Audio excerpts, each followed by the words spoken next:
তো বন্ধুরা, আজকে আমি আলু দিয়ে ঢেঁড়স ভাজি করব।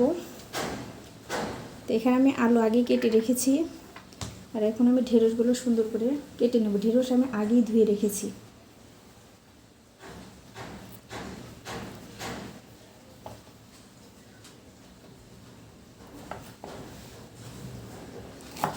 সকাল থেকে কিন্তু প্রচুর পরিমাণে বৃষ্টি হচ্ছে। সকাল থেকে না, প্রায় বেলা 11টার থেকে প্রচুর পরিমাণে বৃষ্টি হচ্ছে।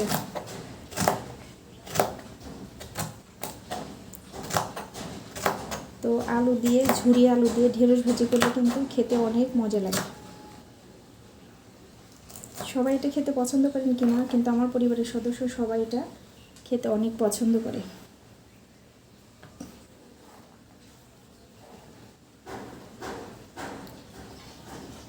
রাস্তার ওই পাশে মনে হয় কোনো দোকান ঘর ঠিক করতেছে, তার শব্দ হচ্ছে। কিন্তু ঢেঁড়সগুলো বলছিল যে সুন্দর হবে, তা আছে মোটামুটি।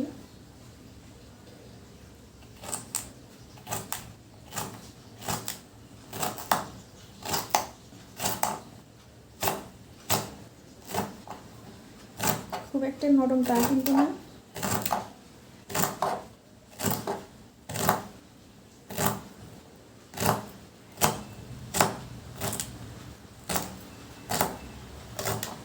গ্রামের বাগান থেকে সবজি তুলে রান্না করে খাওয়ার মজাই কিন্তু আলাদা।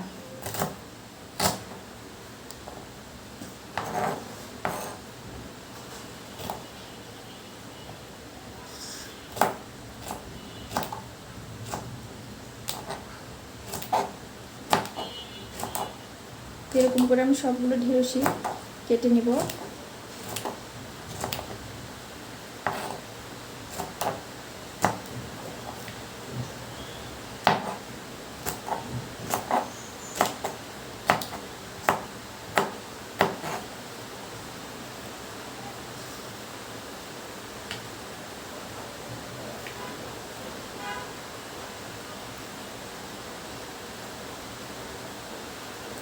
প্রচুর ঝুম বৃষ্টি হচ্ছে বাইরে, আসলে শীত পড়ে যাবে। গ্রামে মনে হয় হালকা হালকা শীত পড়েছে, শহরে তেমনটা বোঝা যায় না, কিন্তু খুব শীঘ্রই শীত পড়ে যাবে। তো চলুন এবার রান্নাঘরে।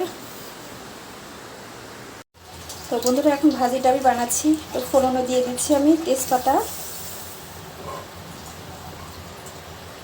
তারপর দিয়ে দেব তেল,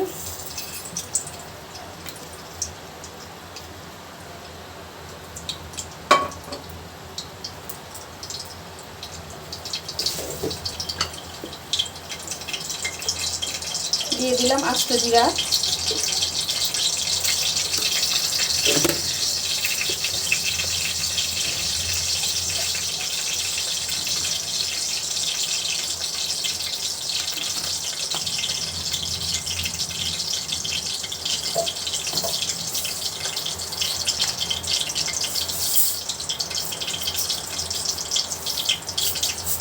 আর অল্প একটু দিয়ে দিলাম সরিষা।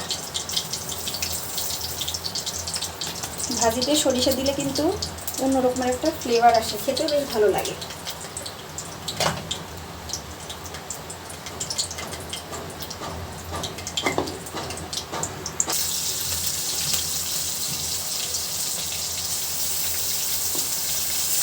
তারপর দিয়ে দিলাম পেঁয়াজ মরিচ,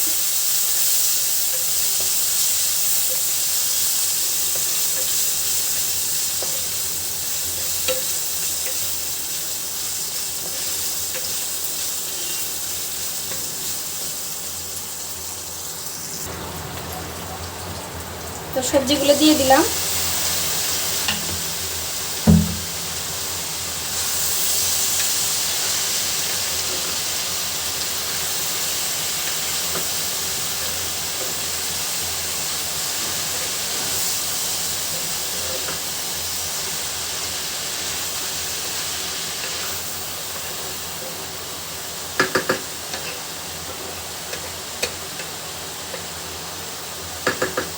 এবার একটু ঢেকে দিব।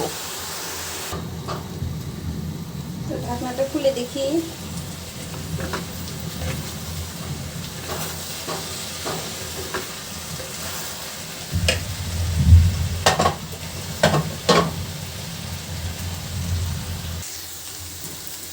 তো বন্ধুরা, আমার ভাজিটা কিন্তু খুব সুন্দরভাবে এই যে হয়ে গেছে।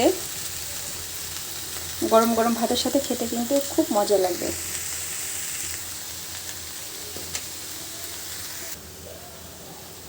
তো বেড়ে নিচ্ছি।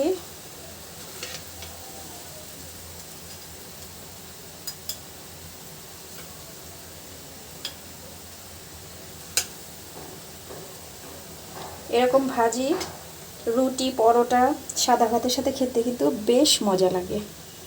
এই যে, তো আমার চ্যানেলে যারা নতুন অবশ্যই চ্যানেলটি কিন্তু সাবস্ক্রাইব করবেন এবং বেল আইকনটি প্রেস করে রাখবেন। তো আজকে এই পর্যন্তই। সবাই ভালো থাকবেন, সুস্থ থাকবেন। দেখা হবে পরবর্তী কোনো এক ভিডিওতে। আসসালামু আলাইকুম, আল্লাহ হাফেজ।